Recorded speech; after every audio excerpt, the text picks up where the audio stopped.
जय श्री हरि विष्णु। दोस्तों, आज हम एक बहुत ही खास दिन के बारे में जानेंगे जिसे हिंदू धर्म में बहुत बड़ा माना जाता है। वो है देवशयनी एकादशी। ये वो दिन है जब हमारे भगवान श्री हरि विष्णु नींद में चले जाते हैं और यहीं से शुरू होते हैं 4 महीने के अच्छे काम और व्रत का समय, जिसे चातुर्मास भी कहते हैं। ये आखिर देवशयनी एकादशी क्या होती है? देवशयनी एकादशी आषाढ़ के महीने में शुक्ल पक्ष की 11वीं तारीख को आती है और देवशयनी का मतलब है भगवान का सोना। ऐसा माना जाता है कि इस दिन से भगवान विष्णु अपनी गहरी नींद में चले जाते हैं और ये नींद पूरे 4 महीने तक चलती है और देव उठनी एकादशी पर ये खत्म होती है। आइए अब जाने कि देवशयनी एकादशी इतनी खास क्यों होती है। इस एकादशी को बहुत पुण्य देने वाली माना जाता है। जो लोग इस दिन पूरी लगन और नियमों से व्रत रखते हैं, उनके सारे बुरे काम पाप खत्म हो जाते हैं, जीवन में शांति आती है। इस दौरान कोई भी बड़े शुभ काम जैसे कि शादी या नए घर में जाना, ऐसे कार्य नहीं किए जाते। ऐसा इसलिए क्योंकि माना जाता है कि भगवान खुद ही इस वक्त आराम कर रहे होते हैं। तो चलिए बढ़ते हैं अब देवशयनी एकादशी की कहानी के बारे में। दोस्तों, एक ये पौराणिक कहानी है जो बहुत ही पुरानी है और बेहद अच्छी। तो बहुत समय पहले की बात है। माधांता नाम के एक बहुत ही ताकतवर राजा थे। वो बहुत धर्मी, सच्चे और अपनी प्रजा का बहुत ध्यान रखने वाले थे। इनके राज्य में कोई भी दुखी या भूखा नहीं रहता था। एक बार उनके राज्य में 100 सालों तक बहुत भयानक सूखा पड़ा। धरती सूख गई, नदियाँ खाली हो गई और चारों तरफ लोग पानी और खाने के लिए तड़पने लगे। राजा माधांता बहुत ही दुखी थे। उन्होंने अपनी प्रजा को बचाने के लिए बहुत कोशिश की, लेकिन कुछ भी काम नहीं आया। राजा ने सोचा शायद उन्होंने कोई गलती की है जिसकी वजह से उनकी प्रजा को इतनी परेशानी हो रही है। वे अपनी समस्या का हल ढूंढने के लिए जंगल की ओर निकल पड़े।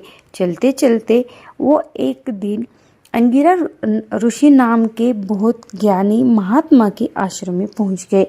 अंगिरा ऋषि बहुत ही ज्ञानी और तपस्वी थे। राजा माधांता ने उनको प्रणाम किया और अपनी परेशानियां उनको बता दी। उन्होंने ऋषि जी से पूछा कि महाराज, मेरी प्रजा सूखे से बहुत परेशान है। कृपया मुझे कोई ऐसा उपाय बताएं जिससे यह सूखा खत्म हो और मेरी प्रजा को सूख मिले। अंगिरा ऋषि ने राजा की बात ध्यान से सुनी और बोले, हे राजन, आप तो बहुत अच्छे और धर्मी राजा हैं, पर आपने अपने राज्य में एक गलती कर रखी है। आपने अपने राज्य में देवशयनी एकादशी का व्रत नहीं किया है। आषाढ़ महीने में शुक्ल पक्ष की 11वीं तारीख को देवशयनी एकादशी कहते हैं। इस दिन भगवान श्री हरि विष्णु नींद में जाते हैं। इस एकादशी का व्रत करने से सारे पाप खत्म हो जाते हैं और मन चाहा जो आप चाहो वो पूरा भी होता है। आप अपने राज्य में सभी लोगों के साथ इस व्रत का पालन करें।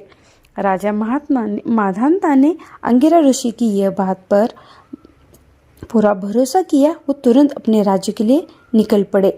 वो अपने राज्य में लौट आए और सभी लोगों को देवशयनी एकादशी का व्रत रखने का आदेश दिया।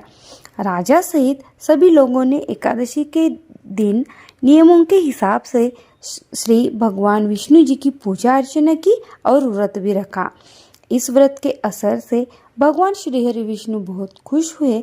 उनकी कृपा से राज्य में मूसलाधार बारिश हुई, धरती हरी भरी हो गई, नदियाँ भर गई और चारों ओर खुशियाँ फैल गई। राजा माधांता और उनकी प्रजा सुख शांति से रहने लगी। तो दोस्तों, इस खास देवशयनी एकादशी पर आपको क्या क्या करना चाहिए? इस एकादशी के दिन आप भी भगवान श्री हरि विष्णु जी की कृपा प्राप्त कर सकते हैं। इस दिन सुबह जल्दी उठकर नहाएं, साफ सुथरे कपड़े पहने, भगवान श्री हरि विष्णु जी को याद करें, उन्हें पीले फूल, तुलसी के पत्ते और फल और मीठा चढ़ा सकते हैं। व्रत रखने का आप वादा करें। अपनी ताकत के हिसाब से आप बिना पानी के या सिर्फ फल खाकर व्रत कर सकते हैं। इस दिन विष्णु सहस्रनाम पढ़े या ओम नमो भगवते वासुदेवाय इस मंत्र का जाप करें। आपके अनुसार, ताकत के अनुसार गरीबों और जरूरतमंदों को दान दे। ऐसा करने से भगवान खुश होते हैं। चातुर्मास के नियमों का पालन करना भी जरूरी है। इस दौरान जमीन पर सोना, सादा भोजन खाना और मन का कंट्रोल में रखना बहुत जरूरी है। दोस्तों, ये चातुर्मास इतना खास क्यों है?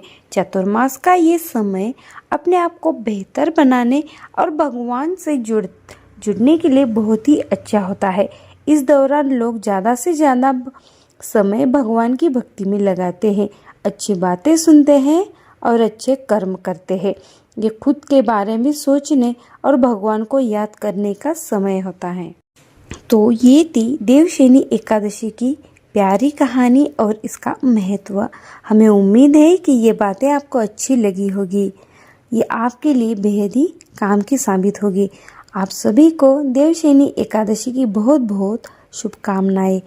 भगवान विष्णु आपकी सभी इच्छा को पूरी करे। मिलते हैं अगली वीडियो में, तब तक के लिए हरि ओम।